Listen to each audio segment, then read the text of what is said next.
Hello guys, അപ്പം നമ്മളൊന്ന് വന്നേക്കണം. നമ്മൾ പുതിയതായിട്ടൊരു ഫ്രോഗ് മേടിച്ചിട്ടുണ്ട്. സൂക്കി ഫ്രോഗ് എന്നാണ് അതിൻ്റെ പേര്. 45 mm, 8.5 gram വെയിറ്റ്, യെല്ലോ കളറുമാണ്. ലൂക്കാന TMൻ്റെ ഒരു നല്ലൊരു ഫ്രോഗാണ്. വെറും 180 രൂപയുള്ളൂ. ലാഭമാണ്. നല്ല സൂപ്പർ റിസൾട്ടുള്ള ഫ്രോഗാണ്. മസ്റ്റേർഡ് ഹുക്കിൻ്റെ ഒരു ഫ്രോഗാണ്. പിന്നെ നാടൻ വരാലിനെ ടാർഗറ്റ് ചെയ്ത് പിടിക്കാൻ പറ്റിയ ഒരു നല്ല സൂപ്പർ ഒരു ഫ്രോഗാണ്.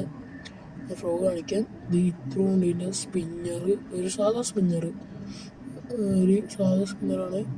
ഇതാണ് ഇതിൻ്റെ ഹുക്ക്, മസ്റ്റേർഡ് ഹുക്ക്. ഞാൻ കാണിച്ചു തരാം. ഇത് നല്ലൊരു ഹുക്കാണ്. ഇതിൻ്റെ ചുണ്ടൊക്കെ ഇത്തിരി എടുത്തിരിക്കുന്നത് നല്ലൊരു സൂപ്പർ ഒരു ഹുക്കാണ്. പക്ഷേ സോഫ്റ്റ് കുറച്ച് ഹാർഡാണ്. അതൊക്കെ ഹുക്കപ്പ് എടുക്കൊരു ഇത് വരും. എൻ്റെ കണ്ണുണ്ട്, ഒരു ഉണ്ട കണ്ണ്. പിന്നെ എൻ്റെ ദേഹത്തൊരു 2 ഡോട്ടും ഉണ്ട്. എന്താ പറയുക, നല്ലൊരു സൂപ്പർ ഒരു ഫ്രോഗാണ്.